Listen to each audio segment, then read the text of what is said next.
Ever since we got the news that we're going to be getting 4 commanders in a span of a month, I think everyone thought, we need a commander swap. And I was one of those people. But now, after seeing these commanders, I've come to the conclusion that it might not be that necessary. And I'll explain why. So, first, we got introduced to Hector and Achilles. And I'll start off with Hector. So Hector, we've been seeing he's a very versatile secondary commander to any troop type, and he can be, and in my opinion, he's more effective in a garrison situation than the field because he is a single target damage dealer.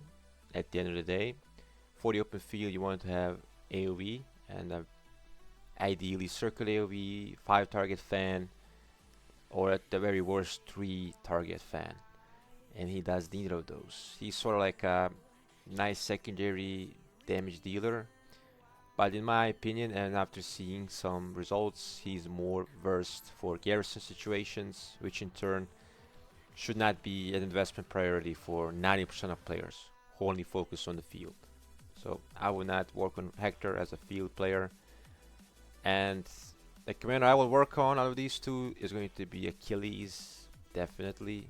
He is the first circle AoE calorie commander.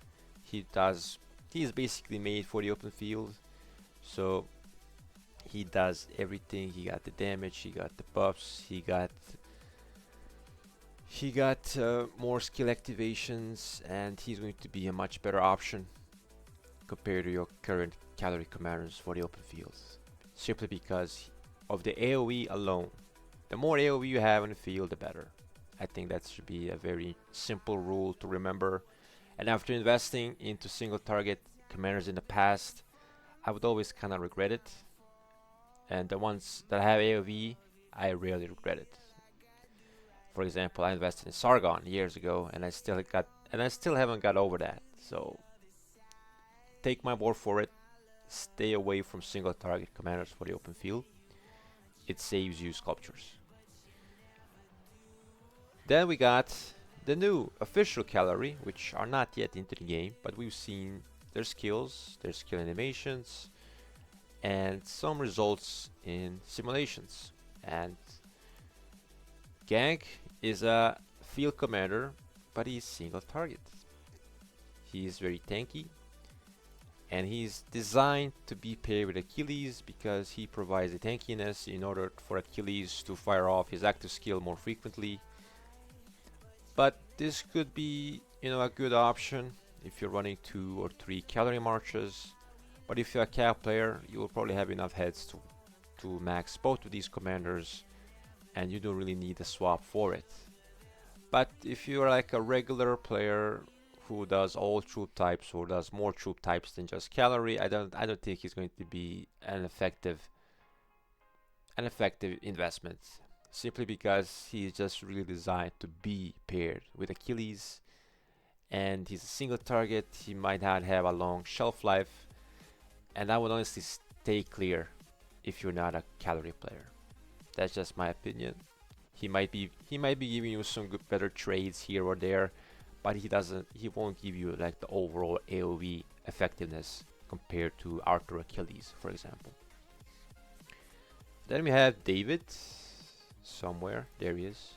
So David is a garrison commander. I don't think you need to spend too much time explaining why you should be working on a garrison commander if you're a field player. I think he is going to be a meta garrison with Hector, with Attila. He has good potential, but once again, he's a garrison commander. You don't need to work on him.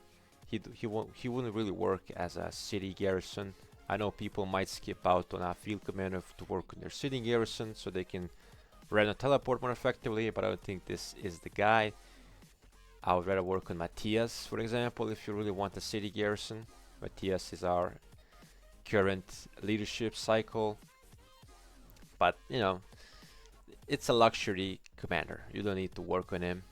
Only feel like a really satisfying lineup, and then you can work on your city garrison to run a teleport more efficiently and more safely.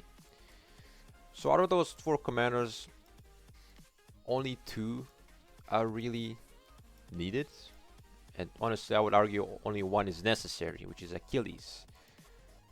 And Gang is only needed if you're running multiple calorie marches. He gives you that option for the combo, but to me he feels like a Nevsky and Belisarius type commander, and they're kind of like a niche category in my opinion.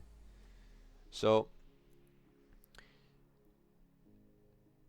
just a word to say, like, for the field, I think the general rule is, like I said, try to have as many AoE commanders in the lineup as you can. So like Achilles, who does 5 target circle AoE. You got QSH, who does 6 target circle AoE basically. You got YG, who does circle AoE. You got Zhuge Liang, who does circle AoE. And then you have commanders who do 5 target AoE, like Bai Chi. And if I have to single out a single commander from all troop types, infantry, cavalry, archers, it would be Bai Chi infantry, QSH archers, and Achilles cavalry. And the thing they have in common is they're just designed for field. Like, they're really designed for the open field, nothing else. And you cannot go wrong with these commanders at all. These commanders will give you longevity, will give you kills, and will give you results. Everything else is just noise. So don't be overwhelmed by these commanders. You only really have 1 effective option, and maybe 2 if you're running multiple calorie marches. With that said, let me know in the comments what you think. Comment, subscribe, and I'll catch you in the next one.